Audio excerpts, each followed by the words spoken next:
الحمد لله رب العالمين والصلاة والسلام على أشرف المرسلين وعلى آله وأصحابه أجمعين أما بعد أيها الإخوة الكرام نلتقي وإياكم في ليلة الخميس وليلتنا هذه هي الليلة الأولى من شهر الله المحرم لعام جديد وهو العام الثاني والأربعمائة والألف للهجرة الموافق للتاسع عشر من شهر أغسطس لعام 2020.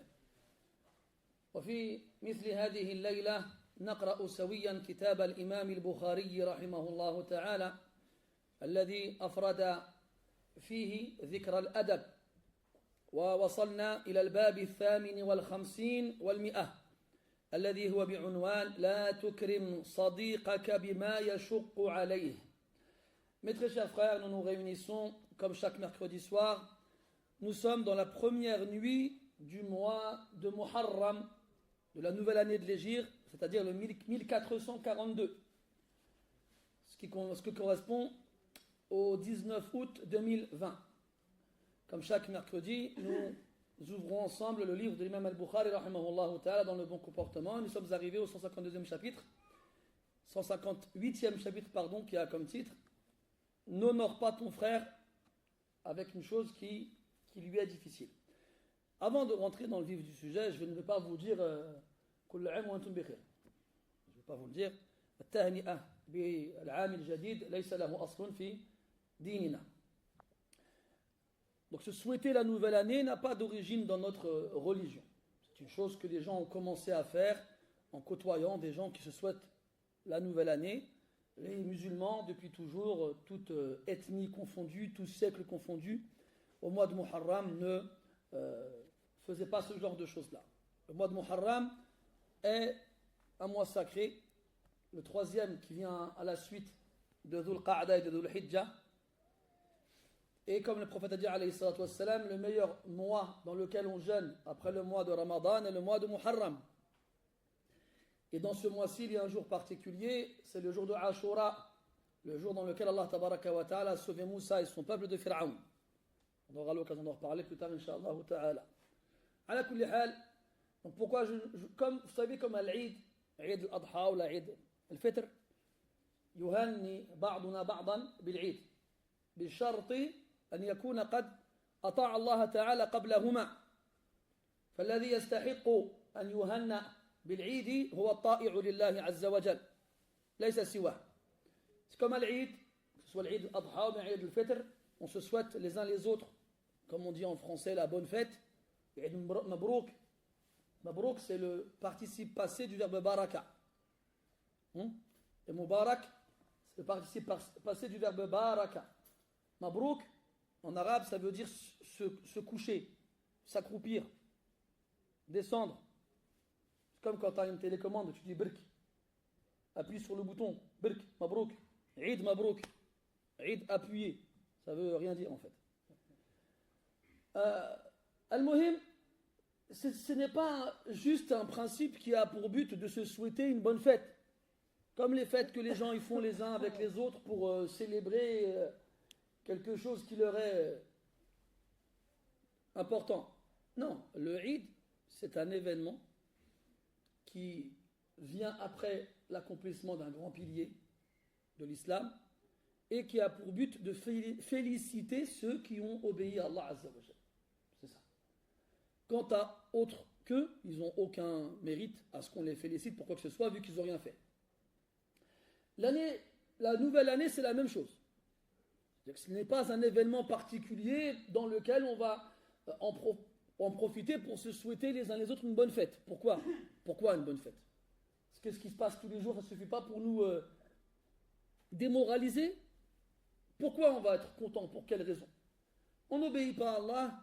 La Oumma n'a jamais été aussi en mauvais état qu'aujourd'hui. Pourquoi? Pour quelle occasion on va être content? Pour laquelle? Au Yémen, c'est la catastrophe.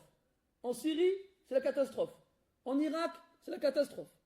Au Sri Lanka, en Chine, en Palestine, c'est la catastrophe. Pourquoi être content? De quoi? Et les musulmans chez qui il n'y a pas de problème, c'est dunya al-fahsha wal-munkar. Dites-moi, billah alaykum, dites-moi. Pourquoi se dire bonne année? Pour quelle raison? Donc la bonne année, elle est pour celui qui obéit à Allah Azza wa Jal. Pour celui qui commence son année en obéissant à Allah et qui finit son année en obéissant à Allah. هذا يحق له أن يفرح. Lui, il a raison d'être heureux. Parce que la raison pour laquelle Allah il l'a créé, il s'y tient. وما خلقت الجن والإنس إلا ليعبدون. Donc lui, son année, il la passe dans l'adoration d'Allah Azza wa Jal. Année après année, et ainsi, il passe sa vie dans l'adoration d'Allah Azza wa Jal. Comme Allah il veut qu'on fasse. قل إن صلاتي ونسكي ومحياي ومماتي لله رب العالمين. Ma vie et ma mort. ولا تموتن إلا وأنتم مسلمون. Ne mourrez qu'en étant soumis. Pourquoi alors il n'a pas dit, il a pas dit ولا تحيون إلا وأنتم مسلمون? Pourquoi il n'a pas dit ne vivez qu'en étant musulman? Non, il a dit ne mourrez qu'en étant musulman. Et les meilleurs des hommes, les prophètes, ils ont demandé à Allah de les faire mourir musulmans. Comme Yusuf alayhi salam, il dit tawaffani musliman wa alhiqni bis salihin. Ou bien Ibrahim, avant de mourir, il dit à ses fils ولا تموتن إلا وأنتم مسلمون. Billah alaykum. Donc venir dans des mosquées, entendre des gens dire comment dire sana sa'ida, fin sa'ida fin.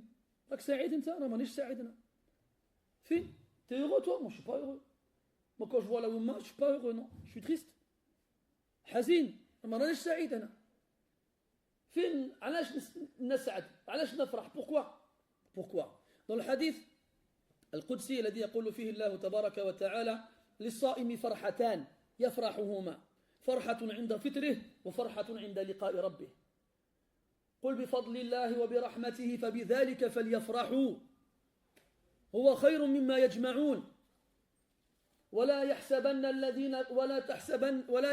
الذين قتلوا في سبيل الله أمواتا ولا تحسبن الذين قتلوا في سبيل الله أمواتا بل أحياء عند ربهم يرزقون فرحين بما أتاهم الله من فضله. هؤلاء الذين يستحقون أن يفرحوا وأن يكونوا فرحين. أما الآخرون فقد قال الله عز وجل فيهم إن الله لا تفرح إن الله لا يحب الفرحين. كيف تفعل أنت؟ كيف تجمع بين هذه وتلك؟ Dans le Coran, Allah nous dit qui a le droit d'être heureux, qui a le droit d'être content. Ceux qui obéissent à Allah Azza wa Jal. Dans le hadith al-Qudsi, quand Allah il parle de celui qui jeûne, il dit le jeûneur il a deux joies qu'il va éprouver, une lorsqu'il rompt son jeûne et une lorsqu'il rencontre son Seigneur subhanahu wa ta'ala, parce qu'il va voir la récompense qu'Allah lui a promise. Et dans le Coran, quand Allah il parle de ceux qui sont morts dans le sentier d'Allah Azza wa Jal, ils ne sont pas morts, ils sont vivants auprès de leur Seigneur, ils reçoivent leur subsistance. Farihina bima atahumullahu min fadlih. Ils sont joyeux et heureux de ce qu'Allah leur a donné de sa grâce. Et Allah il dit subhanahu wa ta'ala قُلْ بِفَضْلِ اللَّهِ وَبِرَحْمَتِهِ فَبِذَلِكَ فَلْيَفْرَحُوا. C'est par la grâce d'Allah et sa miséricorde, c'est par cela qu'ils doivent être joyeux et heureux. Parce que dans le Coran, on a aussi un verset où Allah il nous dit la tafrah, inna Allah la yuhibbul farihin. Ne sois pas joyeux. Allah il n'aime pas les joyeux. Comment d'un côté il nous dit la tafrah, inna Allah la yuhibbul farihin, et dans l'autre il nous dit فَبِذَلِكَ فَلْيَفْرَحُوا. Comment c'est possible? هذا باعتبار سبب الفرحة. Ça dépend de la raison de la joie. Si ta joie à toi elle est inutile et futile, يقع عليك قوله عز وجل لا تفرح إن الله لا يحب الفرحين. Comme ceux qu'on voit dans les stades de foot qui sont heureux quand leur équipe elle gagne et qui sont tristes quand leur équipe elle perd. Mais quand par contre il y a des musulmans qui meurent, ça leur fait ni chaud ni froid. هؤلاء يفرحون. بماذا يفرحون؟ Mais celui qui est heureux parce qu'Allah Ta'ala lui permet de vivre dans le halal et de lui obéir et de l'adorer, هذا il a le droit d'être heureux. هذا il a le droit d'être heureux. وفي الحديث وإن كان في سنده مقال من لم يهتم بأمور المسلمين فليس منهم. Et dans le hadith, même si dans sa narration il y a une faiblesse, mais le sens il est correct. Celui qui ne s'intéresse pas aux affaires des musulmans ne fait pas partie d'eux. Ne fait pas partie d'eux. ويؤيده ويشهد له غيره من أقوال النبي صلى الله عليه وسلم. De toute façon, on va dans ce sens-là d'autres paroles du prophète qui sont authentiques. مثل المؤمنين في توادهم وتراحمهم وتعاطفهم كمثل الجسد الواحد إذا اشتكى منه عضو تداعى له سائر الجسد بالسهر والحمى Hadith, il est sahih, il n'y a pas d'ishkal dans son sanad à celui-là. Les musulmans, dans leur entièreté, sont comparables à un corps. Un seul corps. Lorsque un membre se plaint d'un mal, tout le reste du corps se joint à lui dans l'insomnie et dans la fièvre. Jamais tu vas avoir la fièvre que dans le coude ou bien dans le bras. Tu auras la fièvre dans tout le corps. Ala kulli hal, une nouvelle année commence. 1442. Ça fait 1442 ans que le prophète sallallahu alayhi wa sallam a quitté la Mecque pour s'installer à Médine. Pour commencer une nouvelle vie. Après 13 ans de difficultés à la Mecque, à appeler les gens à l'islam, Allah il lui donne une nouvelle opportunité. Un endroit où il sera en mesure de construire, de créer, de bâtir une communauté. Et c'est ce qu'il a fait, alayhi salatu wassalam. La hijra, le point de départ. Et donc il faut que chaque fois qu'il y ait une nouvelle année, on prenne cette nouvelle année comme un nouveau point de départ. Intilaqun jadid.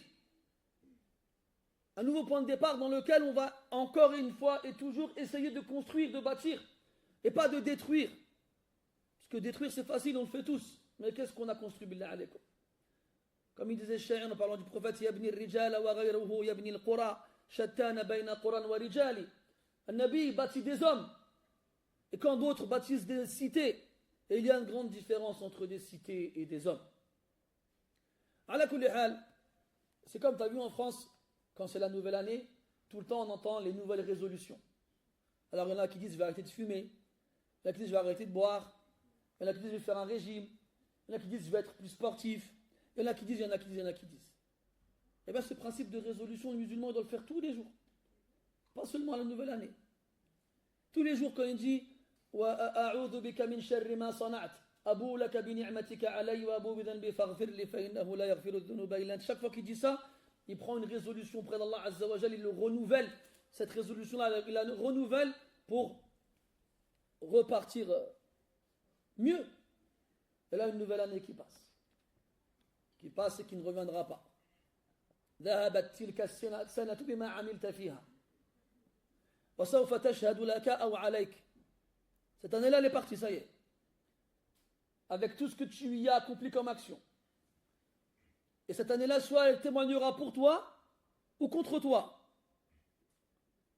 فنسأل الله تعالى أن يجعل ما تبقى من أعمالنا خيرا مما مضى.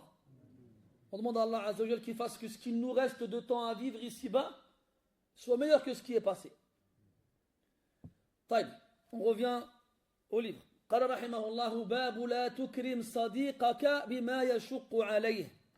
قال رحمه الله تعالى في الحديث 44 و300 حدثنا محمد بن المثنى قال حدثنا معاذ قال حدثنا ابن عون عن محمد أنه قال كانوا يقولون لا تكرم صديقك بما يشق عليه. قال عن محمد أنه قال من محمد هذا المتكلم؟ قال عن محمد أنه قال كانوا يقولون لا تكرم صديقك بما يشق عليه. من المتكلم؟ ليس النبي صلى الله عليه وسلم. من هذا محمد؟ أحد يعرف؟ شكون ما؟ البخاري؟ لا، البخاري يكون في أول السند. نعم. شكون ما؟ ابن أبي بكر؟ لا، ليس ابن أبي بكر. محمد من؟ Ibn Zubayr. Ah, je ne connais pas. Non, mais ce n'est pas parce que je ne le connais pas qu'il n'existe pas. Ça se trouve, il existe. Hein. Tu sais, des fois, Allah il va te faire savoir des choses que moi j'ignore. Hein. On n'a pas tous la science. Et les grands, ils ont pris des petits. وقد روى الأشياخ عن طلابهم كما روى الزهري عن مالكهم لعلك تكون مالكي وأكون زهريك. Hein? C'est pas un sahabi, non. Ibn Sirin, ahsant. Tu allais dire, sabaqaka biha riyad. C'est Mohammed ibn Sirin, rahmatullahi alayh. Mohammed ibn Sirin يقول كانوا يقولون. من القائلون؟ إذا كان المتكلم تابعيا من الطبقة الكبرى، محمد بن سيرين أدرك كثيرا من أصحاب النبي صلى الله عليه وسلم، فيقول كانوا يقولون. من القائلون؟ الصحابة رضي الله عنهم. نعم. كانوا يقولون لا تكرم صديقك بما يشق عليه. الإكرام مطلوب.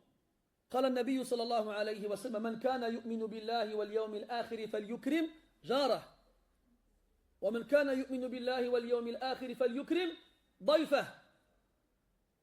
إذن يجب على من يؤمن بالله واليوم الآخر أن يكرم جاره أو ضيفه، وبصفة عامة جميع المسلمين بما استطاع إليه سبيلا. والإكرام في هذا الحديث يكون في أحد أمرين: في الدعوة إذا دعوته إلى بيتك ليأكل ليطعم، أو الهدية إذا أردت أن تهدي إليه هدية. قال لا تكرم صديقك. في هناك رواية أخرى ترفع إلى النبي صلى الله عليه وسلم ولا تصح، والصحيح الموقوف عن ابن سيرين، يقول لا تكرم أخاك، والمنقول أصح لا تكرم صديقك. ويدخل الصديق في من يستحق أن يكرم، فتكرم جميع المؤمنين، وتكرم أصدقائك، وتكرم ضيوفك، وتكرم جيرانك. فالمسلم كريم يكرم الناس، والجزاء من جنس العمل. فإذا كنت كريما تكرم غيرك فاعلم أن الله تبارك وتعالى سيجزيك بمثل صنيعك، سيكرمك. وقال الله عز وجل ومن يهن الله فما له من مكرم. فنحن نريد أن يكرمنا الله عز وجل، لأنه إذا لم يكرمنا أهاننا.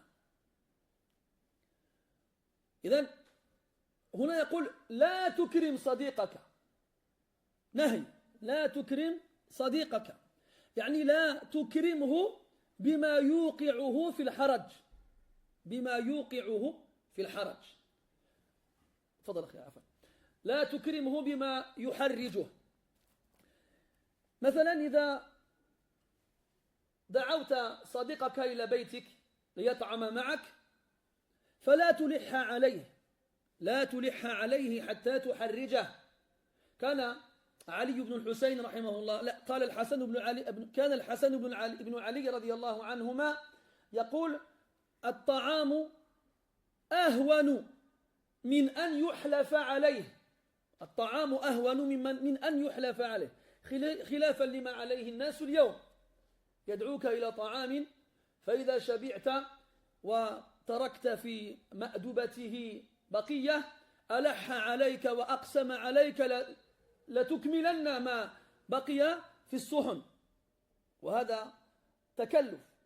وقد جاء في الحديث عن سلمان رضي الله عنه أنه قال نهينا عن التكلف، فلا تكلف نفسك إذا استقبلت ضيفك بأن تكرمه بما لا تطيق، ولا تلح عليه حتى توقعه في الحرج.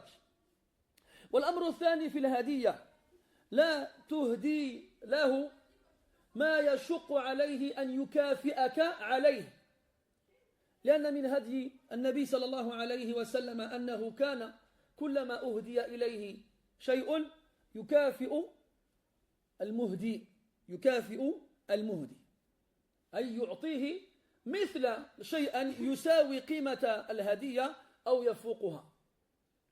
وبعض الناس لا يستطيعون أن يكافئوا المكرم، فيشق عليهم قبول هذه الهدية، فيجب أن تراعي حال من تريد إكرامه، ويجب أن تكون عالما بوضعه الاقتصادي، لا تلح عليه ولا تكرمه فوق طاقته، حيث لا يمكن له أن يكافئك بمثل ما أهديته. Dans ce hadith-là, on a Mohammed. C'est marqué عن محمد أنه قال. Donc ici, ce n'est pas Mohammed, le prophète sallallahu alayhi wa sallam. Sinon, on aurait dit Rasulullah ou bien Nabiyullah ila akhiri. Ce n'est pas le prophète. Est-ce que c'est un compagnon? Ce n'est pas un compagnon non plus. Ce n'est pas Mohammed ibn Abi Bakr, ce n'est pas Mohammed ibn Maslama, ce n'est pas un compagnon. Donc quel tabi'i est suffisamment connu pour qu'il suffise de dire Mohammed? Il a dit. Donc tout à l'heure on a eu la réponse en français. Tu te souviens de la réponse, Adam? Tu t'en souviens pas? C'est Mohammed ibn Sirin. Mohammed Les enfants, vous faites un peu trop de bruit. Hein. Vous faites beaucoup de bruit. Hein. Ah, c'est pas grave. Et donc c'est Mohammed ibn Sirin, rahimahullah ta'ala. Vous savez, quand on parle des tabi'in, les tabi'in, c'est la génération qui vient après celle des compagnons, radiyallahu anhum. Ce sont des hommes et des femmes qui ont rencontré des compagnons du prophète, sallallahu alayhi wa sallam, en étant croyants et en mourant musulmans. Ils n'ont pas vu le prophète, sallallahu alayhi wa sallam. Et les tabi'in, on les divise en trois catégories. Trois tabaqat. Al-kubra, al-wusta, al-sughra. La majeure, la médiane et la mineure. Et quand le tabi'i, il a rencontré plus de compagnons que de tabi'in, il est dans tabaqa al-kubra, la grande. Quand il y aura autant de compagnons que de tabi'in, al-wusta, la médiane. Et quand il y aura plus de tabi'in que de compagnons, al-sughra. Mais les trois catégories ont vu des compagnons. Et Mohammed ibn Sirin, rahimahullah ta'ala, fait partie de ceux qui ont vu plus de compagnons que de tabi'in. Donc il fait partie de la tabaqa al-kubra. C'est pour ça que quand on a des codes comme ça dans les rapporteurs du hadith, il y a des gens qui sont tellement connus qu'on n'a pas besoin de leur nasab. C'est pas la peine de dire c'est le fils de qui. On sait c'est qui. On sait de qui il s'agit. Mohammed ibn Sirin, rahimahullah ta'ala. Il dit Kanu yaqulun. Il disait. De qui parle-t-il quand il dit il disait? Il parle des compagnons, radiyallahu anhum. Vu qu'on vient de dire que Mohammed ibn Sirin a plus rencontré de compagnons qu'il n'a rencontré des gens de sa génération. Donc quand il dit Kanu yaqulun, il parle des compagnons, radiyallahu anhum. Et ça c'est important à savoir parce que des fois on a ce genre de phrases-là qui viennent de personnes qui ne sont pas des tabi'in. Comme Ibrahim al-Nakha'i par exemple, rahimahullah ta'ala. Ibrahim al-Nakha'i, lui fait partie de Atba' al-Tabi'in. Il vient de la génération après les tabi'in. Et lui souvent il dit Kanu yaqulun, Kanu yaf'alun. Et de qui il parle? Des tabi'in. Il ne parle pas des sahaba. Il faut faire attention quand tu lis dans les chaînes de transmission, si jamais tu fais ça, eh bien, de ne pas s'en mêler les pinceaux. Il y a toute une codification qui tourne autour de ces hommes-là, de ces noms-là. Très important à savoir. Taïb. Kanu yaqulun, il disait, La tukrim sadiqaka. Akrama yukrimu, ça veut dire honorer, faire honneur à quelqu'un. Et honorer le croyant est demandé. Honorer le croyant de façon générale est demandé. Et honorer certaines catégories en particulier est demandé aussi.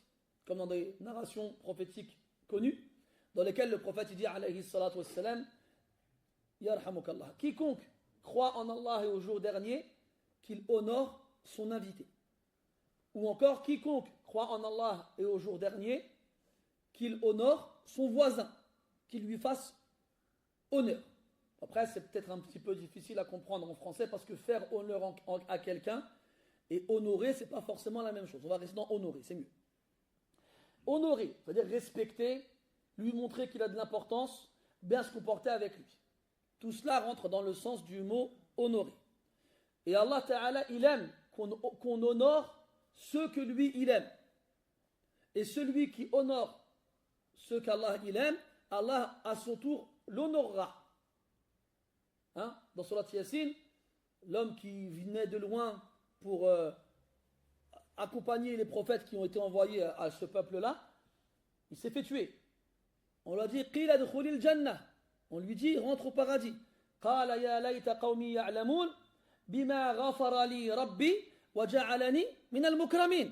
Si seulement mon peuple savait comment mon Seigneur m'a pardonné et m'a compté parmi les honorés. Parmi les honorés. Et quand Allah il parle des anges, dit bal ibadun mukramun. Des anges honorés. Donc Allah Ta'ala, il honore certains de ses serviteurs en élevant leur degré et en leur donnant les meilleures récompenses.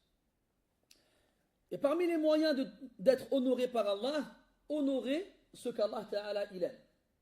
C'est pour ça qu'on honore les croyants de façon générale et on honore les catégories précises comme celles qu'on a évoquées précédemment, le voisin, l'invité, ou encore dans le hadith que nous avons devant les yeux, c'est un hadith maqtou', c'est pas un hadith mawqouf.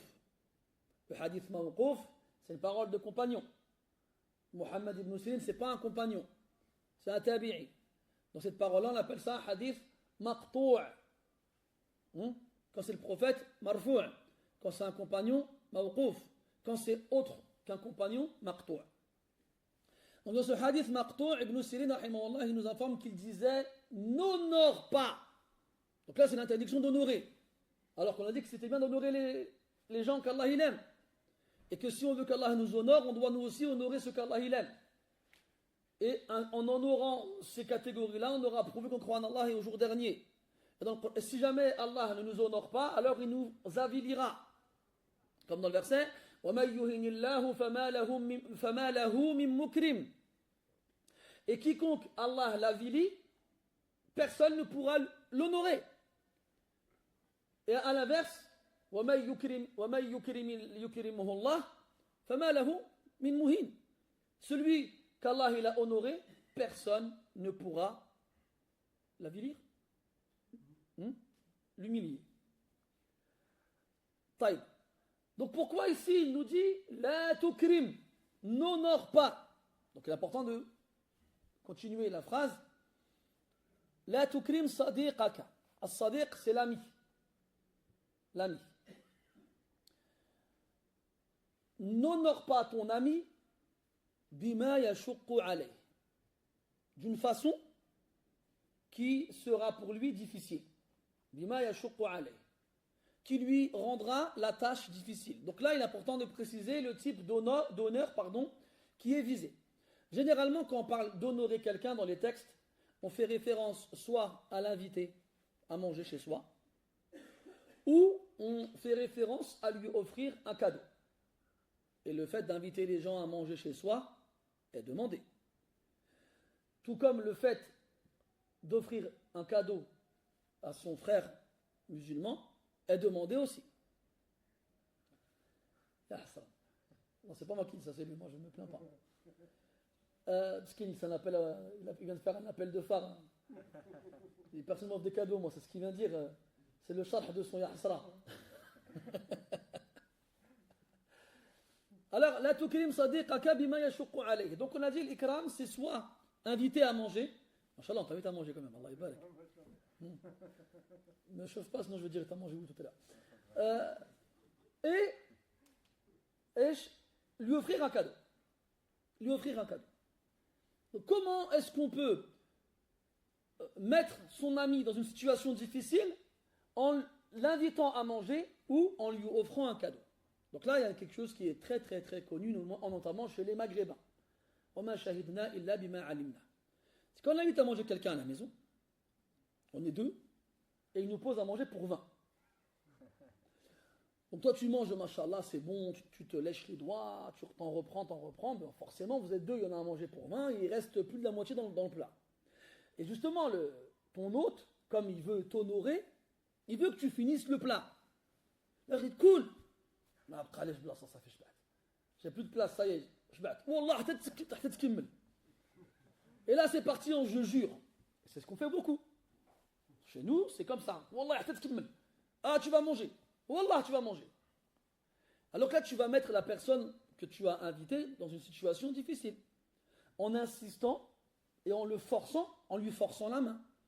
Alors qu'on ne doit pas forcer les gens. Ni on doit se forcer, nous, quand on accueille un invité en exagérant dans ce qu'on va lui poser. Salman al-Farisi, radiyallahu anhu, il rapporte, il dit Nuhina anit takalluf. On nous a interdit d'en faire trop dans l'accueil des invités. Normalement, on doit leur poser ce que nous on mange en général.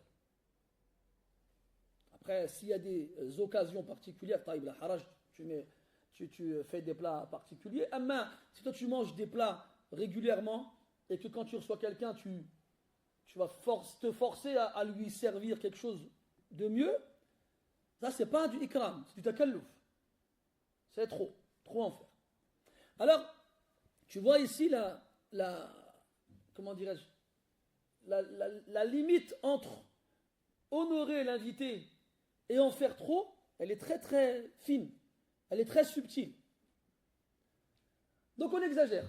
Et à ce moment-là, la personne, on insiste, puis quand on voit qu'elle n'en peut plus, que ça va lui sortir par les oreilles et par les narines, Wallah, tu vas finir. Il raconte au Maroc une histoire comme ça. واحد راجل, il a été invité chez quelqu'un. C'était Bkri, il avait son âne. ركب الحمار تاعو حاشاكم, il va là-bas sur son âne. Il arrive et مول الدار dit تبارك الله عليكم مرحبا بكم إلى آخره هاك. Et il lui pose à manger. Alors lui il mange, il a شبعت صحتي شبعت. Il dit والله حتى تكمل. Alors il mange, il n'en peut plus, il dit والله حتى تكمل. Et il mange ça, il radime ou tu vas mourir. Il n'y a plus rien. Ah, c'est bon, moi je vais rentrer chez moi, non, j'en peux plus. Allah, Allah, il ça y est, salam alaikum, comme ça, mais il est parti. Et il n'est pas bien, il a mal au ventre, il se sent mal, il est sur son âne comme ça, il fait nuit, il voit il voit un petit ruisseau à côté, il s'arrête, clignotant à gauche. Alors il prend un peu d'eau, il se mouille le visage, il shrab chouya, ça va un peu mieux. Puis il regarde son hamar, il le regarde, il lui dit shrab. Il regarde le hamar, il lui dit vas-y bois toi aussi. Là, ne calcule pas, c'est un âne. Alors il lui dit wallah hatta tshrab. Mais là, il s'en fiche de wallah hatta tshrab, ma bغاش يشرب ما يشربش. Il lui dit wallah là انت حمار ولكن انت احسن مني. Tu vois, t'es un âne, mais toi t'es meilleur que moi. Tu veux pas boire, tu bois pas. وخي يحلف عليك 1000 مرات, même s'il jure 1000 fois, l'âne il veut pas boire, il boit pas. وانت حلف عليك مرات وغادي تموت, tu vas exploser. Là. Et donc, طيب سؤال. Moi tu m'invites chez toi. Tu me ramènes à manger, je mange, masha'Allah, puis ça y est, شبعت, ça fait alhamdulillah. Non, il y en a encore خويا, والله حتى تكمل. طيب ما نكملش. Je dis, moi, j'ai fini, je ne veux pas continuer. طيب, deux questions. ما حكم يمينه وهل علي شيء إلا ما أبر بقسمه. Deux questions. Son serment à lui, est-ce qu'il compte? C'est quoi son jugement, premièrement? Et deuxièmement, moi, qu'est-ce que je risque si je refuse de manger? Alors, premièrement, هذا القسم هذا لغو. هذا القسم لغو. قال الله تعالى لا يؤاخذكم الله باللغو في أيمانكم. Premièrement, ce serment-là, c'est une futilité qui n'a aucun jugement. Qui n'a aucun jugement. Ça veut dire que lui, aslan nafsou, si jamais quelqu'un il mange pas, lui laysa alayhi kafar. Il n'a pas l'obligation d'expier ce serment. Thaniyan, toi t'es pas un mulzamoun, t'es pas obligé de faire en sorte que son serment il soit respecté. Tu n'es pas contraint à ça. Parce qu'à ce moment-là, c'est simple. Alexis, wallah, tu vas me donner 1000 euros. Voilà, allons jusqu'au bout. Ça n'a aucun sens. Ça n'a aucun sens. D'ailleurs, il y a un hadith dans le Bukhari, il y a des gens dans le besoin qui sont venus à la mosquée, et Nafsi a dit aux Sahaba, qui prend avec lui quelques personnes pour leur donner à manger. Abu Bakr il a pris avec lui quelques personnes, il les a ramenés chez lui, il a dit à sa femme, at'imihim, nourris-les. Et lui, il a voulu manger avec le prophète. Alors il est parti, il a rejoint le prophète chez lui pour manger avec le prophète. Donc il a mangé avec le prophète. Puis après, il est rentré chez lui. Et quand il rentre chez lui, il voit la nourriture devant les invités, ils n'y ont pas touché. Il leur dit, elle va voir sa femme, pourquoi ils n'ont pas mangé? Elle lui répond, ils ont juré qu'ils ne mangeraient pas tant que tu ne mangeras pas. Alors il a dit, Wallah, je ne mangerai pas. Et il s'est mis en colère. Puis après, un peu plus tard, il s'est assis avec eux, ils ont mangé, et il a dit, Hada al-qasam kana lagwan. Ce serment-là, c'était un larou, c'était une futilité.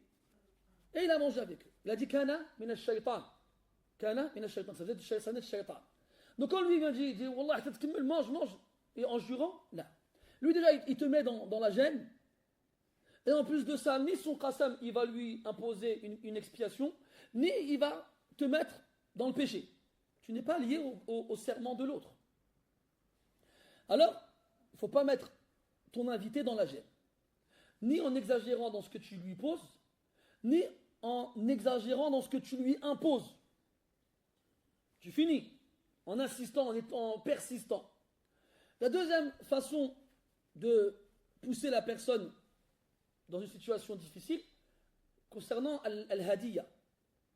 في الحديث قال عليه الصلاة والسلام تهادوا تحابوا.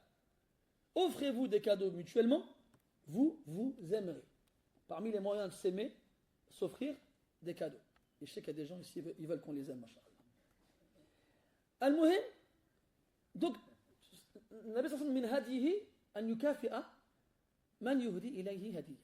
Alors, comment dirais-je, dans sa morale, dans sa guidée, lorsqu'on lui offrait un cadeau, il rendait l'appareil. Il ne se contentait pas d'accepter la chose sans donner quelque chose à celui qui lui avait fait quelque chose. Non. Soit il lui donnait quelque chose d'équivalent dans la valeur, soit supérieur à ce qui lui a été donné. Alayhi salatu wassalam. Et donc, c'est une sunna chez les musulmans. C'est bien de recevoir des cadeaux. Il ne faut pas se contenter de les recevoir, il faut aussi offrir. Et c'est bien d'offrir à ceux qui nous ont offert. Qui nous ont offert. D'ailleurs, le hadith tahadou, c'est offrez-vous des cadeaux mutuellement. Tu m'offres un cadeau, je t'offre un cadeau. Eh bien, donc ce principe, il existe, il n'est pas obligatoire. Sinon, beaucoup de gens seraient empêchés. Mais, ce principe, il existe et il convient à être appliqué. Donc, si quelqu'un t'offre un cadeau, tu dois, au minimum, offrir quelque chose d'équivalent. Maintenant, si quelqu'un, machallah, il a des moyens, et il aime quelqu'un qui, lui, en a moins, il doit prendre en compte son degré économique. C'est pas ce que je voulais dire. Sa situation. Merci. Sa situation financière. Donc si moi je viens, je lui offre une montre, c'est quoi les belles marques, Rolex. Je lui offre une Rolex, alors que moi j'ai une montre, elle vient des Détroit Suisse de 94. C'était une promotion à 14 francs en 90. Qu'est-ce que je vais lui offrir moi? Lui t'offre une montre à 3000 euros, toi t'as une montre à même pas 3000 centimes. Tu vas dans le haraj, tu vas dans la gêne. Et ce sera difficile pour toi de lui rendre l'appareil. D'ailleurs, pour revenir à, juste me souvenir, que Hassan ibn Ali radiallahu anhu disait la nourriture n'a pas suffisamment d'importance pour qu'on jure pour elle. Pour qu'on aille jusqu'à jurer pour elle. Wallah, tu vas finir. Non. Normalement, le musulman, il jure pour des choses importantes. Il ne jure pas pour rien. ويحلفون ولا يستحلفون في الحديث في آخر الزمان من علامات آخر الزمان. Parmi les signes de la fin des temps, c'est que les gens jureront sans qu'on leur demande de jurer. Et nous aujourd'hui, al-halif c'est devenu monnaie courante. Pour un oui, pour un non, wallahi, tallahi, billahi, et ainsi de suite. Pour oui, pour un non, pour rien, n'importe quoi. Al-Shafi'i, rahmatullah alayhi, pendant 30 ans, il n'a pas juré une seule fois. Une fois, en 30 ans. T'imagines? Et donc, il ne faut pas prendre le qasam à la légère. Il ne faut pas jurer pour rien. Et encore moins pour des choses aussi futiles que faire manger autrui. On revient au cadeau. Donc quand tu offres quelque chose à quelqu'un, prends en compte sa situation financière. Et prends en compte cette personne-là, elle se sentira redevable vis-à-vis de toi et voudra te rendre l'appareil. Si tu lui offres quelque chose qui est au-dessus de ses moyens, ce sera difficile pour lui de te rendre l'appareil. Et après, il se sentira redevable. Et ça, mes frères, il faut qu'on soit justement, qu'on ait de l'honneur. Tout à l'heure, on a parlé faire honneur à quelqu'un et honorer quelqu'un. Quand on parle d'avoir de l'honneur, c'est-à-dire que justement, il faut se sentir cette dette vis-à-vis des gens par rapport au bien qu'ils nous font quand ils nous invitent à manger ou bien quand ils nous offrent des choses. Il faut qu'on se sente redevable vis-à-vis d'eux. Se dire que ces gens-là, ils nous ont donné, ils nous ont honorés. On ne peut pas se contenter de prendre, de recevoir sans penser à rendre. Là, celui qui agit comme ça, il n'est pas honorable, cette personne-là. Il lui manque ce karam. Il lui manque. Et le musulman, il est karim. Il est noble. Il a une noblesse d'esprit. Il a des valeurs. Il a des principes. Il est digne. Il ne tend pas la main. Il est capable de refuser un cadeau pour ne pas se sentir redevable d'une personne. Tout comme s'il l'accepte, il se dit dans sa tête, lui, il m'a offert quelque chose, je lui suis redevable. Et il faut que ces principes-là et ces valeurs-là, elles continuent de vivre parmi nous. Parce que malheureusement, plus le temps passe, et plus malheureusement, elles disparaissent. Taïb. Donc, fil ikram, on a dit deux choses. Quand tu invites quelqu'un à manger, et quand tu lui offres un cadeau. D'ailleurs, quand tu invites quelqu'un à manger, c'est mieux à la maison qu'au restaurant. Même si ça arrange madame, parce qu'elle n'aura pas à faire la vaisselle, ou bien elle n'aura pas à préparer à manger, mais c'est toujours plus convivial chez soi que chez les autres. À la kulli hal, ça c'était pareil, un appel de phare. Fahimahu man fahimah. L'a compris celui qui l'a compris. Al-Muhim, vous voyez comment Salaf, rahmatullah alayhim, ils faisaient attention à tout. Quand ils offraient un cadeau, les kasbi qulubi nas, pour s'accaparer le cœur des gens, pour s'aimer, eh bien, ils faisaient attention. On ne va pas lui donner quelque chose qui ne pourra pas te rendre. Regarde comment on doit prendre en compte toute chose. Bien réfléchir. Et ne pas se précipiter même quand on veut faire du bien. Abdullah ibn Mas'ud radiyallahu anhu disait Kam muridin lil khayri lan yusibah. Combien de ceux qui veulent le bien ne l'obtiendront jamais? T'imagines, il est là, il a de l'argent, il dit tiens, je vais faire un khayr, je vais inviter mes frères à manger. Alors tu vas faire les courses, et ta femme va faire à manger, puis après ils arrivent, et tu leur ramènes un festin. Alors ils s'assoient, ils mangent. Il y en a encore, mangez. Puis là, ils sont comme ça, ils n'en peuvent plus.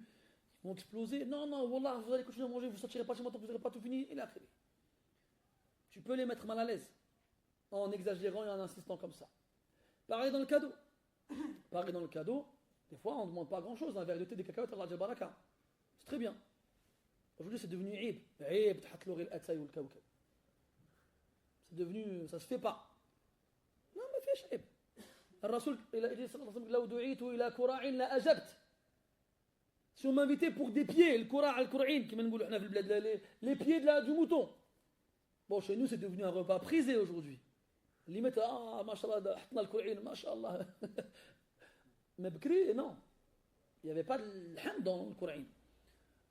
Il dit, si on m'invitait pour manger un pied de mouton, la partie de la bête où il y a le moins de viande, je répondrais.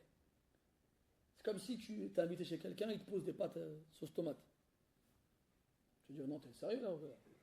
Elle où la caméra là? Et après tu vas manger, tu vas dire, chou ma gars. Après tu vas en parler à tout le monde. Tu sais, je hâte les macarons بالصلصة. Non, مليحة macarons بالصلصة. مليحة هذه ما شاء الله. هذه ماشي كيف كيف. هذه خارجة عن الموضوع. Là on parle macarons, les pâtes à la tomate. Hein? T'as vu la boîte rouge là que tu ouvres avec l'ouvre-boîte là, le double concentré de tomates. Ça me rappelle une qissa, bon je ne l'ai pas connu, c'est un frère qui me l'a raconté. Au Yémen, à Dammaj, chez Cheikh Muqbal ibn Hadi al-Wadi'i, rahmatullah alayh. Cheikh il a invité les toulab dans sa maison. Alors les toulab ils sont contents, on va chez Cheikh, mashallah, il va nous donner à manger, il va nous mettre bien. Alors il a posé des assiettes comme ça, il a sorti des boîtes de sauce tomate, il les a vidées sur les assiettes. Alors il dit Koulou. Ils sont regardés comme ça, mais qu'est-ce qu'il manque? Quelque chose dans l'assiette là. Et ils ont acheté bien sûr de dire au shir, dit voilà, de la sauce tomate toute seule. Bah, ils ont pris le khubz, l'iyabis, ils ont ramassé dans la sauce et puis ils l'ont mangé. Tu crois le shir, c'est ce qu'il mangeait, le shir? Ala kulli hal. Donc, fais attention à tes frères, fais attention à tes sœurs de sang, pas les autres. Et parce qu'il y en a, ils vont dire, je vais voir les sœurs et je vais leur offrir des trucs. Non, calme-toi. Laisse les sœurs tranquilles, barakallahu fik. Toi, tu as plein de frères, هذوك الناس فيهم بركة. طيب قال رحمه الله تعالى باب الزيارة في الباب 59 والمئة. قال رحمه الله تعالى حدثنا محمد قال حدثنا عبد الله بن عثمان قال حدثنا عبد الله بن المبارك قال أخبرنا حماد بن سلمة عن أبي سنان الشامي عن عثمان بن أبي سودة عن أبي هريرة رضي الله عنه عن النبي صلى الله عليه وسلم أنه قال إذا عاد الرجل أخاه أو زاره قال الله له طبت وطاب ممشاك وتبوأت منزلا في الجنة. إذا عاد الرجل أخاه أو زاره، ما الفرق بين العبارتين؟ عاد يعود عيادة في حق المريض، والأصل من العودة، لأن المريض ما لم يصح ينبغي عليك أن تزوره، أن تعيد زيارته. فكون الزيارة تعاد سميت عيادة، عاده يعوده. من عاد إذا عاد الرجل أخاه المريض أو زاره، إذا كان صحيحا يزوره المرة بعد الأخرى. قالت العرب زر غبا تزداد حبا، لا تكثر الزيارة، وإذا زرت لا تطل المكث عند المزور. زار أحد الثقال أحد المشايخ الكبار وكان مريضا، فزاره وأطال المكث عنده، فتحرج الشيخ منه، فقال له الثقيل: يا أيها الشيخ، إن الناس يقولون عني أني رجل ثقيل، فبماذا تنصحني أن أرد عليهم؟ قال الشيخ: قل لهم صدقتم. فلم يتفطن الزائر لجواب الشيخ، وبقي جالسا وأطال المكث عنده. ثم لما هم بالانصراف قال له: يا شيخ إني منصرف فأوصني قبل أن أنصرف. فقال له الشيخ على البديهة: إذا زرت المريض فلا تطل المكث عنده. فالزيارة لها أحكام، هي مبسوطة في كتب الأحكام. الشاهد: إذا عاد الرجل أخاه المريض أو زاره إذا كان صحيحا، قال الله له: طبت، أي طابت عيشتك في الدنيا والآخرة. طبت وطاب ممشاك، أي طاب سبب مشيك. يعني إذا خرجت من بيتك تريد زيارة أخيك الصحيح أو عيادة أخيك المريض، فكان قصدك حسنا، فليكن سبب مشيك طيبا، فلتطب حياتك في الدارين، وليطب كذلك ممشاك وأنت متوجه إليه. وتبوأت، أي اتخذت واستحققت منزلا في الجنة، أي أسكنك الله منزلا في الجنة. لماذا؟ لأنك بزيارتك لأخيك أدخلت السرور في قلبه، وإدخال السرور في قلب المسلم من أعظم القربات، ومما يتهاون فيها كثير من الناس، بل صاروا يتفاضلون في إدخال الحزن في قلوب المسلمين. فينبغي أن نجتهد غاية جهدنا في إدخال السرور عليهم بإكرامهم وإهدائهم الهدايا، أو دعوتهم إلى بيوتنا ليطعموا معنا، أو زيارتهم بين الفينة والأخرى. فإن لم يتيسر لك شيء من ذلك فلا يفوتن عليك أن تدعو له بظهر الغيب، لا سيما في آخر الليل، وهكذا تكون ممن استحق منزلا في الجنة. Dans le hadith suivant, déjà on passe à un chapitre suivant, le 159e chapitre, Az-Ziyara, la visite, se visiter les uns les autres. Dans ce hadith-là, le prophète dit sallallahu alayhi wa sallam: إِذَا عَادَ الرَّجُلُ أَخَاهُ أَوْ زَارَهُ. Donc là on a deux verbes différents qui tournent autour du même sens. La visite. Donc quelle est la différence entre ces deux verbes-là? Donc il y a zara yazuru qui veut dire visiter, c'est la base. ومنه قوله تعالى: ألهاكم التكاثر حتى زرتم المقابر. La surenchère vous distrait jusqu'à ce que vous visitiez les tombeaux. Zara yazuru, visiter. Aada. Donc si on regarde le verbe aada ya'udu, ça veut dire revenir à la base. Revenir.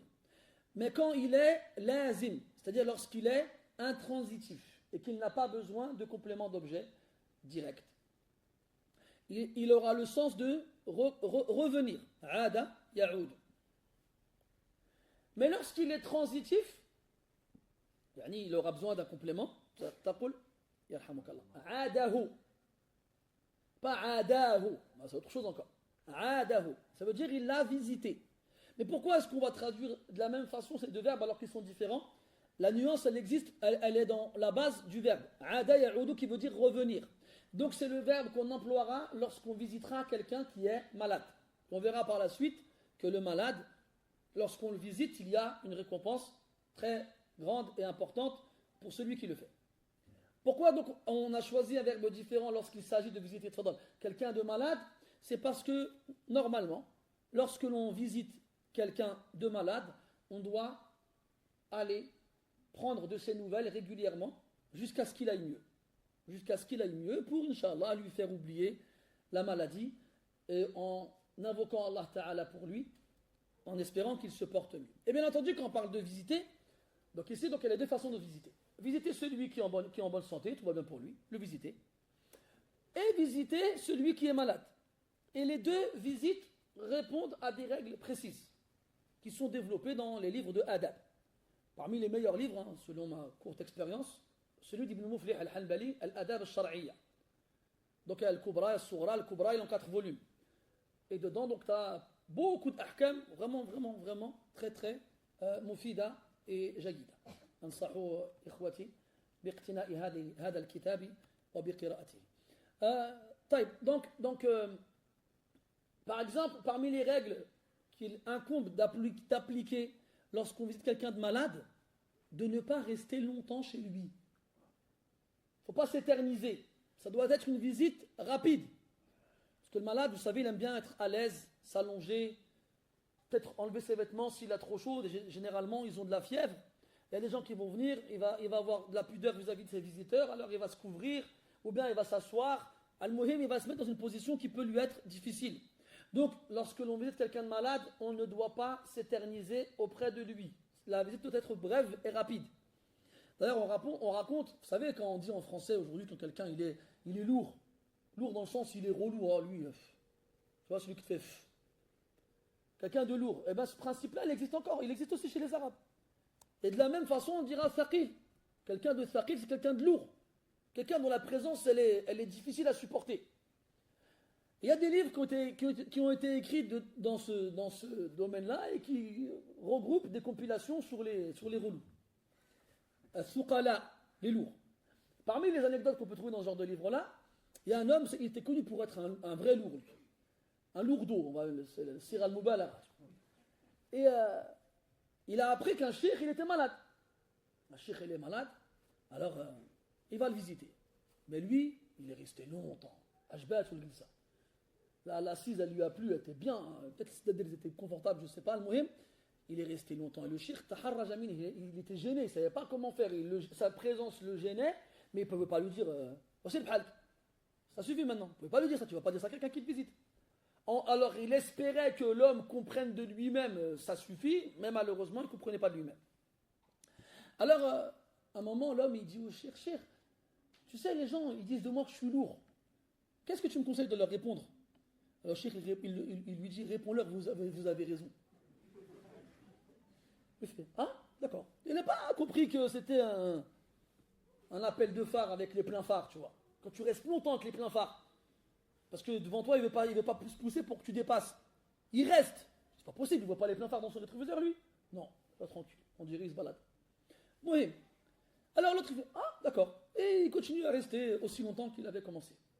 Alors, le cheikh, il attend, il fait des doigts, ya Rabbi, dépêche-toi, qui se dépêche de partir. Et là, l'homme, au bout d'un moment, finalement, il se dit, bon, je vais y aller. Il dit, cheikh, je vais y aller, mais avant de partir, j'aimerais que tu me donnes un conseil. Le cheikh, sans réfléchir, instantanément, sur le champ, lui dit, lorsque tu visites un malade, ne t'éternise pas chez lui. Direct. إذا زرت المريض فلا تطل المكث عنده. Et c'est ici, moi j'ai subi, j'espère que les autres musulmans ne subiront pas, en gros, avec lui. Donc le malade, visite-le tant qu'il est malade. Reviens, comme on dit, jette un coup d'œil, ça va, reviens, il faut quelque chose, tu as besoin de quelque chose, salam alaikum. Pas plus. Tu lui fais dua, sallallahu alayhi wa sallam, tu lui fais dua et tu pars. Ne t'éternise pas chez lui. Si tu visites quelqu'un qui est en bonne santé, alors à ce moment-là, n'exagère pas dans les visites. Il n'y a pas tous les jours. Il y a un proverbe arabe qui dit Zur ribban tazdad hubban. Visite de temps en temps, on t'aimera plus. Et à l'inverse, si tu visites constamment, régulièrement, alors on t'aimera moins. Tu ouvres la porte? Non, encore lui là. Hein? Encore lui. Donc, il faut faire attention à pas justement inverser la tendance. Toi, tu le visites pour que l'amour fraternel il soit fort, mais ça va se retourner contre toi quand tu exagéreras. Bien entendu, la meilleure des choses, c'est le juste milieu. Ni trop, ni pas assez. D'ailleurs, ribban en arabe, c'est de temps en temps, mais plus dans le moins que dans le plus. Pas comme on dirait ahyanan, souvent. D'accord? Donc, si tu visites quelqu'un, n'en fais pas une habitude qui va les pousser, à yastafqiluna wujudak, à ne plus vouloir te voir parmi eux. Taïb. Lorsque tu visites ton frère, donc le musulman, il visite le musulman. Taïb, il y a un hadith dans le Bukhari, après la mort du prophète sallallahu alayhi wa sallam, Abu Bakr, il sort de chez lui. Omar, il le voit, il l'intercepte, tu vas où? Il dit, je vais visiter Ayman. Le prophète, il l'a visité avant de mourir, et je veux la visiter moi aussi. Il dit, attends, je vais venir avec toi. Ils se voir Ayman radiyallahu anha. Taïb, il y a un dalil qu'on peut visiter les femmes, vous savez dire? Dans le Bukhari, le hadith. On visite les femmes? Là. Ayman était plus vieille que tous. Ayman, c'était une des nourrices du prophète sallallahu alayhi wa sallam. On en a parlé dans le vers de la sira. Donc c'est une vieille dame. Wa aminatil fitna, il n'y a pas de fitna, la haraj. Il n'y a pas de tentation, de mal à craindre. Il n'y a pas d'ishkal. Mais les jeunes entre eux, non, ils doivent être éloignés les uns des autres. L'imam Malik, rahmatullah alayhi, il ne tolérait pas qu'un jeune homme salue une jeune fille. Salut, assalamu alaikum. Mais il a une barrière. Il faut faire attention à la fitna entre les jeunes. Et aujourd'hui, on sent, comment dirais-je, comment on peut appeler ça, une sorte de décontraction au niveau de, je ne parle pas des gens en général, je vous parle de ceux qui prétendent avoir un certain sérieux dans leur pratique religieuse. À une certaine époque, je me souviens, il y a 20-25 ans, tu marchais dans la rue, tu voyais à 50 mètres arriver une femme en hijab devant toi, tu changeais de trottoir. Aujourd'hui, ça va ourti. Il y a moyen on se marie ou quoi? Normal. Tu le voyais là que sa barbe et son camis, il distribue des cartes avec son numéro de téléphone. Qu'est-ce que c'est que ça? Qu'est-ce que c'est que ça? Mohim, on ne va pas parler de ça encore, on en parle tout le temps, ça suffit. Je finirai par devenir un discrédit, moi. Ala kulli hal, donc il y a un adab à voir avec les femmes. Et quand on parle des hadiths, quand on parle de passer le salam aux musulmans, tashmiyatul atis, de dire yarhamukallah, celui qui a éternu, visiter le malade, ila akhiri, il faut les mettre dans leur contexte. Et ne pas venir dire non, akhi, le hadith, il est clair. Non, mais c'est pas comme ça que les musulmans ils ont appliqué ces hadiths-là. Donc il faut faire très attention à la façon d'appliquer ces hadiths. Taïb. Donc se visiter les uns les autres, c'est une bonne chose. La preuve, c'est ce qu'Allah Ta'ala il dit à celui qui visite, au visiteur. Allah Ta'ala il dit à celui qui visite son frère, qu'il soit malade ou en bonne santé, tibta, verbe taba ya tibu, tibta, que tu sois bon. Tibta, que toi tu sois bon, c'est-à-dire entre autres que ta vie soit bonne. من عمل صالحا من ذكر أو أنثى وهو مؤمن فلنحيينه حياة طيبة. Nous lui ferons vivre une vie bonne, tous, agréable. Que ta vie soit bonne. Et quand on parle de vie, bien entendu, al-ula wal-akhir. La vie d'ici-bas et la vie de l'au-delà. Tibta, que toi tu sois bon dans ta vie ici-bas et dans l'au-delà. Wa taba mamshaka. Al-mamsha, c'est al-mashi. C'est ce qu'on appelle al-masdar al-mimi. Al-masdar al-mimi, donc c'est un masdar qui commence par mimi, mais il a le même sens que le masdar. Al-mashi, c'est la marche. Que ta marche soit bonne. Pourquoi? Parce que tu es sorti de chez toi et tu t'es rendu à pied. Après, ça ne veut pas dire que tu n'as pas le droit de prendre ta voiture ou ta trottinette ou ton vélo ou bien je ne sais quoi d'autre. Tu peux te rendre rakib, sur place en prenant ta monture. Wa taba mamshaka, que ta marche soit bonne. Pourquoi? parce que tu es sorti de chez toi avec cette intention-là de visiter ton frère. Ton frère en bonne santé ou malade. Donc comme la cause de ta marche, elle est bonne, alors tu seras récompensé par du bien dans cette marche-là. وَتَبَوَّأْتَ مَنْزِلًا مِنَ الْجَنَّةِ. Tabawwa'a, ça veut dire prendre ou mériter ou des choses de ce genre-là. Comme dans le hadith, man taqawwala alayya ma lam aqul falyatabawwa maq'adahu min an-nar. Wa ba'u bi ghadabin min Allah. Donc tabawwa'a, ba'a, c'est la même base. Ça veut dire prendre ou mériter. Wa tabawwa'ta, donc Allah Ta'ala il s'adresse à al-za'ir, celui qui visite, manzilan min al-jannah, une demeure au paradis. وهذا يتكرر بتكرر مشيك إلى إخوانك وأنت تريد زيارتهم. Et le fait qu'Allah te fasse mériter une maison au paradis se renouvelle à chaque fois que tu vas visiter ton frère. Donc que chaque fois que tu vas visiter ton frère, Allah Ta'ala يعد لك بيتا منزلا في الجنة ستتخذه وتسكنه. Chaque fois, Allah Ta'ala te prépare une demeure au paradis qui sera la tienne et que tu habiteras. Chaque fois.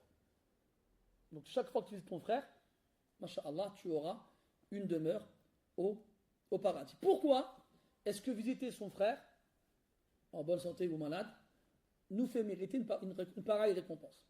C'est parce qu'en le visitant, ça fait rentrer dans son cœur la joie. Et faire rentrer la joie dans le cœur des musulmans est une action grandiose et très méritoire. Et pour laquelle il y a énormément de récompenses.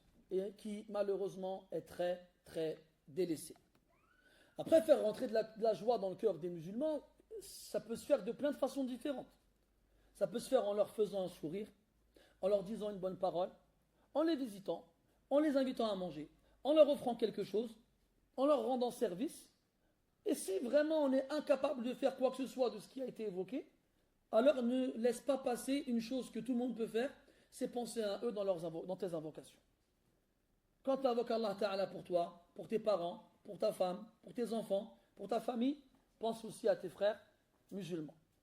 Parce que quand eux, le jour de la résurrection, ils verront les récompenses qui leur seront promises, ils diront, mais ya Allah, ça vient de tout ça. On leur répondra, ce sont tes frères qui ont invoqué pour toi, sans que toi tu ne le saches. Et donc là, à ce moment-là, tu feras rentrer dans son cœur une joie immense, une joie qui sera incomparable vis-à-vis des joies qu'il a pu ressentir ici-bas. Donc celui qui laisse passer de telles choses, wallah wal mahrum haqqa, c'est lui qui sera privé réellement. Donc tout moyen qui te permet de faire rentrer de la joie dans le cœur de ton frère, ne le laisse pas passer. Et à l'inverse, celui qui fait rentrer dans le cœur de son frère de la peine et de la tristesse, il fait partie des frères du diable. Parce que c'est ce que le diable aime faire. إنما النجوى من الشيطان ليحزن الذين آمنوا وفي قراءة ليحزن الذين آمنوا. Ce que le diable aime faire par-dessus tout, c'est d'attrister les croyants ou de leur faire peur. إنما ذلكم الشيطان يخوف أولياءه أي يخوفكم بأوليائه كما قال المفسرون. Il vous fait peur, il vous effraie. وإنه كان رجال من الإنس يعوذون برجال من الجن فزادوهم رهقا. Comme dans les versets que vous connaissez, ils aiment faire habiter dans nos cœurs la tristesse et la peur. C'est pour cela qu'il est interdit pour le croyant d'effrayer son frère, comme il est interdit pour lui de faire rentrer dans son cœur la tristesse. Fais tout ton possible pour ne pas attrister ton frère. Si tu n'es pas capable de le rendre heureux, fala aqalla min alla tuhzina. Ne va pas l'attrister. Ne va pas l'attrister. قال رحمه الله تعالى حدثنا محمد قال حدثنا بشر بن محمد قال حدثنا عبد الله بن المبارك عن ابن شوذب أنه قال سمعت مالك بن دينار يحدث عن أبي غالب عن أم الدرداء رضي الله عنها أنها قالت زارنا سلمان رضي الله عنه من المدائن وهي مدينة في العراق تقع في حد أو في ثغر من ثغور العراق قريبة من الفرس من المدائن إلى الشام ماشيا وهذه المسافة تقرب 1000 كيلو وبالضبط بالتحديد فهي مسافة تساوي تقريبا 65 و800 كيلو ماشيا على قدميه لأجل ماذا؟ لأجل أن يزور أبو الدرداء وهذا يقتصر 7 أيام و6 ساعات بدون توقف طبعا. طيب وعليه كساء وندر ورد وعليه كساء وندر ورد قال يعني سراويل مشمرة إلى ركبتيه تغطي الركبتين قالوا هي دون التبان يكون فوق الركبتين وفوق لا عفوا هو دون السراويل وفوق التبان يعني يغطي الركبتين. قال ابن شوذب رؤي سلمان وعليه كساء مطموم الرأس أي مجزأ التلابيب ساقط الأذنين يعني أنه كان أرفش يعني عظيم الأذنين فقيل له شوهت نفسك قال إن الخير خير الآخرة. On finira avec ce hadith-là, c'est encore un hadith mawqouf, c'est Darda radiyallahu anha, qui nous informe que Salman al-Farisi radiyallahu anhu nous a visité de Al-Madain. Al-Madain, c'est une ville qui était très très prospère à l'époque et qui n'existe quasiment plus aujourd'hui, il n'y a que des ruines là-bas aujourd'hui, qui se trouve au niveau de la frontière entre l'Irak et l'Iran. Il est parti de Al-Madain jusqu'au Sham. J'ai regardé sur Google Maps. À pied, c'est 865 km. Et selon donc l'indicateur de Google Maps, il faut 7 jours et 6 heures pour parcourir cette distance. Donc lui, il est parti de chez lui à pied. Il a fait 865 km en au moins 8 jours. Parce qu'il s'est bien arrêté pour se reposer, pour manger quand même. Toi, tu as la dernière voiture avec le moteur hybride qui marche avec du plutonium, tu peux aller dans l'espace avec. Ton frère, il habite à même pas 1 kilomètre. Il ne sait même plus à quoi tu ressembles, tellement tu ne vas plus le voir. Quand je dis tu, je me mets dans... Je ne suis pas en train de nous faire la morale, je suis le premier visé dans ces choses-là. Aslahanillah wa iyyakum. Alors, wa alayhi kisa wardarwand. C'est comme en anglais, Wonderwall. C'est quoi ça? Wa alayhi kisa, il a un vêtement qui recouvre à peine ses genoux. C'est une sorte de pantalon qui ne va pas jusqu'aux chevilles, mais qui ne découvre pas les cuisses. At-Tubban, c'est l'ancêtre du caleçon chez les Arabes. C'est ce qu'ils appelaient At-Tubban. Puis il y a Sarawil qui va un peu au-dessus des chevilles. Et le Wardarwan, c'est une sorte de Bermuda qui va couvrir les genoux et qui n'ira pas plus loin. Donc c'est un vêtement qui est assez, comment dirais-je, modeste. Et il a fait toute cette distance avec ce vêtement. Subhanallah. Quel himma il faut avoir pour parcourir autant de kilomètres juste pour voir son frère.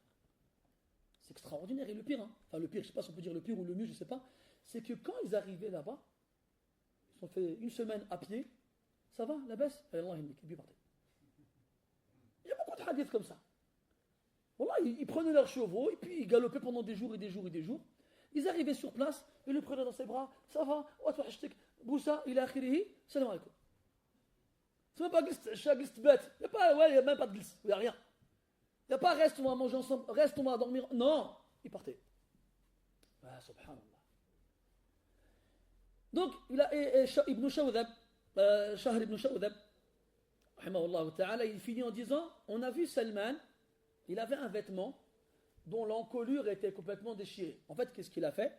Plutôt que de prendre du tissu et de le ramener chez le khayyat, chez le couturier, pour qu'il lui couse, pour qu'il lui fasse une encolure proprement, comme on a nous. Lui, il a pris un morceau de tissu, puis il l'a déchiré, puis il a mis sa tête là-dedans, c'est bon, barakallah. Bon, parce que ces gens-là, ils ne s'intéressent pas à leur apparence physique. Ils s'en fichent. Ça y est, j'ai un vêtement yastour awrati barak aliya, ça suffit. Qui couvre ma nudité, ça suffit, c'est suffisant. Alors on a vu, donc il avait un vêtement dont le haut était déchiré. Parce que donc, comme je viens de vous le dire, il a fait un trou, il l'a mis dans sa tête et puis il s'est couvert avec. ساقط الأذنين. ايش معنى ساقط؟ يعني كأنه أرفش. يعني il avait les oreilles gonflées. عظيم الأذنين. Comment ça? طيب أنا أسألكم. Comment quelqu'un il peut avoir les oreilles qui gonflent? Ceux qui ont fait de la lutte, ils peuvent plus ou moins savoir. T'as déjà vu les lutteurs, ils ont toujours des grosses oreilles gonflées bizarres. Parce qu'ils ont toujours la tête collée au sol. Ben en fait, c'était quelqu'un qui dormait sans coussin. Il dormait sur ses oreilles. Puis ses oreilles elles gonflaient. Ou bien quelqu'un, comme dans les hadiths, il prenait une pierre en guise de coussin. Un zahid. Quelqu'un, il se bat, il n'en a rien à faire. Il a un morceau de tissu qui lui fait office de vêtement. Il a une pierre, elle lui fera office de coussin. Il va marcher 8 jours pour aller voir un frère à lui. Ça y est. Après, on lui a dit, Shawwah, ta nef, ça quand même. Là, tu t'es enlaidi en mettant des vêtements pareils jusqu'à ce que tes oreilles elles grossissent. Et qu'est-ce qu'il répond lui? Inna al-khayra khayrul akhirah. Le seul bien qui compte, c'est le bien de l'au-delà. Le prophète sallallahu alayhi wa sallam, quand il voyait des choses qui lui plaisaient ici-bas, qu'est-ce qu'il disait? Allahumma la aisha illa aisha al-akhirah. Illa aisha al-akhirah. Ya Allah, il n'y a pas de vie si ce n'est celle de l'au-delà. Des fois, tu marches dans la rue, puis tu vois la dernière BMW qui s'arrête au feu rouge, flambant neuve, ou bien le dernier Porsche Cayenne, ou je ne sais pas, les voitures de ce genre-là. Après, tu dis, j'aimerais bien avoir la même. Le Rasoul, il aurait dit, Allahumma la aisha illa aisha al-akhirah. Tu passes devant une belle villa, une belle maison, tu dis, il devait être bien là-dedans. Le Rasoul, il aurait dit, Allahumma la aisha illa aisha al-akhirah. Cette parole-là, il faut qu'on s'habitue à la dire, qu'on s'habitue à la répéter. Parce qu'elle nous désintéresse des choses de ce bas monde. Elles nous font comprendre que les choses qui ont de l'importance, ce sont celles qu'il y a dans l'au-delà. Amma celles-là, elles sont vouées à disparaître.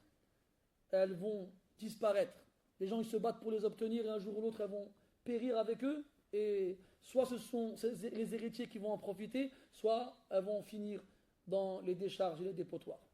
نسأل الله تعالى أن يزهدنا في هذه الدنيا وأن يجعلنا ممن يقبل على الآخرة. سبحانك اللهم وبحمدك أشهد أن لا إله إلا أنت نستغفرك ونتوب إليك. وصلى الله على نبينا محمد وعلى آله وأصحابه أجمعين والحمد لله رب العالمين وبارك الله فيكم.